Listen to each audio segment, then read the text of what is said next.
Hello everyone, साग टिप्नको लागि plastic ready गरेँ मैले। आज दिदी र म साग टिप्न बाहिर जाँदैछौँ। अहिले चाहिँ हामी लिफ्टको पर्खाइमा छौँ। दिदीलाई म कति कालो देखिँदै हुनुहुन्छ। अब हामी लाग्यौँ ओह्रालोतिर। लिफ्टभित्र एक्सर्साइज, जताततै एक्सर्साइज छोड्नुहुन्न है, छोड्नुहुन्न गाइज, कतै पनि छोड्नुहुन्न। यो चाहिँ हाम्रो बेताबोधको ग्राउन्ड फ्लोरमा यहाँ चराहरू राखेको छ कि कति धेरै छ बिचरा, छोडौँ छोडौँ लाग्छ भने। अब हामी निस्क्यौँ बाहिर। कोही कोही चाहिँ फोन कोट्याउनमै बिजी छन्। रोडमा आइसक्यौँ है हामी चाहिँ, धेरै टाढो छैन के। उ त्यो देखिरहेको चाहिँ हाम्रो बेताबोध हो अनि हामी नजिकै छौँ। टाढा जानु पनि सकिँदैन, सो अब टिप्न थालेको पो। यस्तो साग हामी नेपालमा त कति खाइन्थ्यो नि त। अब यहाँ चाहिँ उनीहरूले नखाने रहेछ के, अनि हामी चाहिँ गएर टिपेर ल्याउँछौँ। बाटो बाटोमा हुन्छ, भित्रभित्र गली गलीमा हुन्छ कि, अनि टक टक टक टिप्यो, ल्यायो, खायो, मिठो हुन्छ। तपाईँहरूले खानु भएको छ होला पक्कै पनि। यो पहाडतिर त टन्नै पाइन्छ, तराईतिर पनि पाइन्छ, पाइन चाहिँ। कुनै ठाउँमा लट्टे साग, कुनै ठाउँमा माटे साग भन्दो रहेछ के यो भन्न चाहिँ होइन। तपाईँहरूकोतिर के भन्छ कमेन्ट गर्नु है। कोही कोहीको बिजोक छ यहाँ फेरि। अब यतिखेर कुकुर आएर यस्तो तर्सेको क्या हामी दुईजना। एउटा बच्चा र बाउ पनि थियो, अनि त्यहाँ नजिकै उनीहरूको घर रहेछ। अनि यता टन्नै छ, यता आऊ भनेर बोलाएको क्या हामीलाई। अनि पुरा गेट खोलिवरी क्या आज भित्र पसेर साग टिप्न गएको हामी। दिदी चाहिँ टिप्न थाल्नु भयो। हेर्नु न त्यहाँ जानी नजानी इब्रित बोल्दै चाहिँ गफाउँदै हुनुहुन्छ। म चाहिँ एउटा सानो फुच्ची थियो, 3जना बच्चा रहेछन्।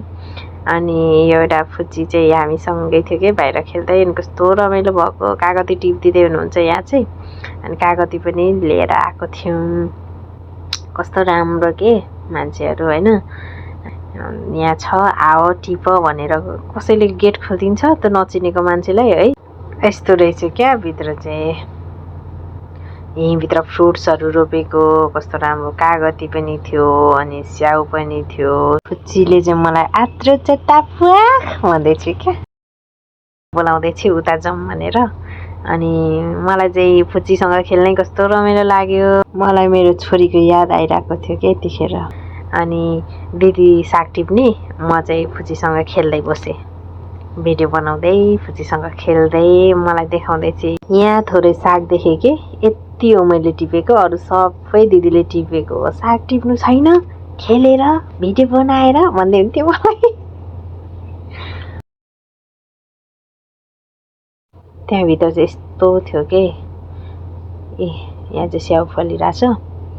अनि अर्को पनि स्याउको बोट थियो, अर्को सुन्तला, कागती चाहिँ धेरै थियो क्या। अनि उता देखाउँदै हुनुहुन्छ, ऊ यता पनि छ आउनु भन्दै। फुच्चीले चाहिँ हामीलाई साग टिप्न सघाएको रे कि, यहाँ पानी हाल्ने भन्दैछ। पानी खोल्न गइहाल्यो। अब ऊ त मलाई पहिल्यैदेखि चिनेको जस्तो मसँग खेल्न थाल्यो कि अनि हामी दुईजना चाहिँ यसरी बस्यौँ साग टिपिन्छौँ। मलाई देखाउँदैछ यहाँ हेर्नु नि, के रहेछ भनेको त आरु कुहिएको रहेछ।